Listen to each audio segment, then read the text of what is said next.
So the question is, how do we keep on inhabiting our body and relating, especially when there's unpleasantness, when there's pain, and when everything in us is going, I don't want to be here. And there is an equation that's very, very useful when we explore this, which is pain times resistance equals suffering.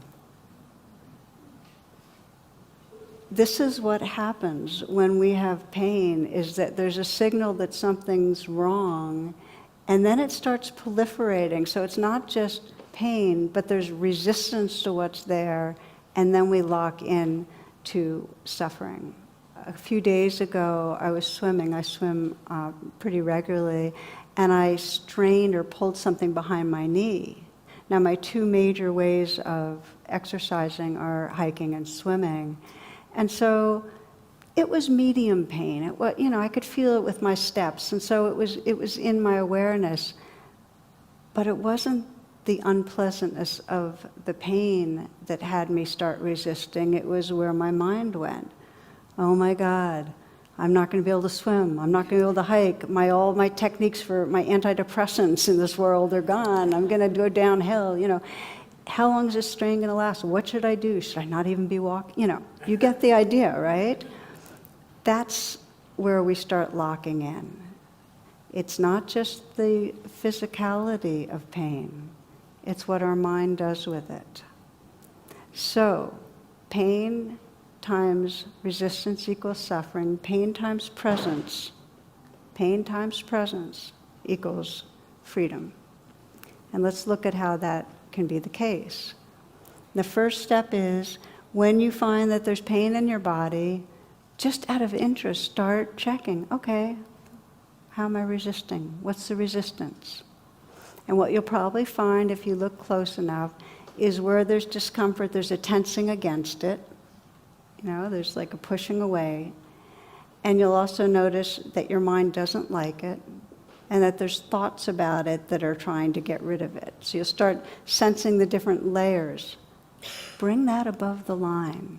We talk about the circle with the line going through it, and what's below the line is where you're unconscious, and above the line is consciousness. Bring resistance above the line. Because if it's below the line, the contraction will end up creating more suffering. That's part one. The second thing is, drop the word pain and just sense what's there as changing sensations. And you might even be sitting here right now and feeling your body, and maybe there's an area in it that's uncomfortable, that hurts. The practice is to shift from that fixed concept, pain, to, okay, this is moving sensations, and get interested in seeing if you can feel them, just as we practice with the meditation from the inside out. Can you feel the center of them? Can you feel the space they occupy? Can you notice how they're changing? Maybe there's even some words like swirling, squeezing, aching, tight, burning, cool. Just see if you can notice a lot about them. And start discovering, as you pay attention that way, this kind of dynamic presence, this space that you can inhabit that isn't so caught in the pain. You're not reacting to it. You become the space of presence. There's a real shift in your identity. The bottom line trick is to know that the sensations of unpleasantness belong. In this life, it's inevitable. They say pain is inevitable, suffering is optional, It's inevitable to have the discomfort. So let me tell you about one woman that was one of my inspirations in working with unpleasant sensations in the body. And when I met her, she's 20 years older than me, and she had been a dancer, but between an injury and arthritis and so on, shoulders or knees, she not only stopped dancing, but she did less and less exercise, gained more and more weight, And she became very ashamed of her body, aversive, and whenever there was pain there, it was kind of like a groaning and, I'm going downhill, and kind of pushing it away. And so when we talked about, well, what does it really mean to re-inhabit your body, this was not a pleasant prospect.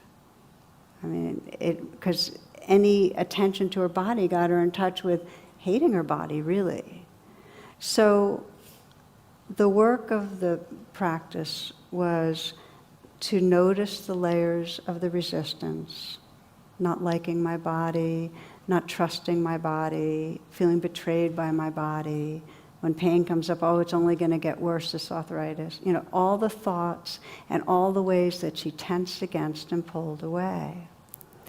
And her practice became to kind of undo the resistance, just to say, it's okay, this belongs.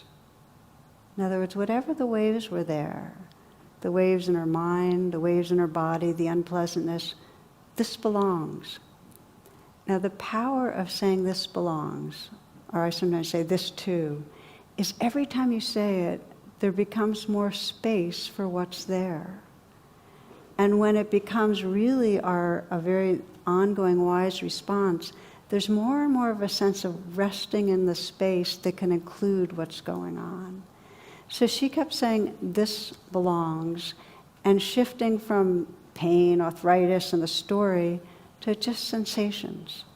Okay, burning, tightness, pressing, squeezing, and noticing how they change and softening around them. That's one of the really powerful things you can do when there's discomfort, is to soften around and sense the space around the discomfort. And so she started getting the knack of being able to inhabit her body, the different parts of her body. She started with where it was easier. Her feet. Her feet were not in pain. She could just feel, and you might feel it right now again, that you can bring your awareness inside the feet and inhabit the feet. And although she had a little arthritis in her hands, she was able to inhabit her hands and then start spreading that awareness through her body.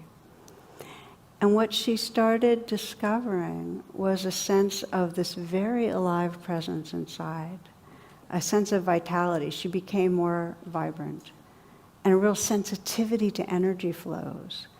And just to move forward in the story, she began to teach children dancing.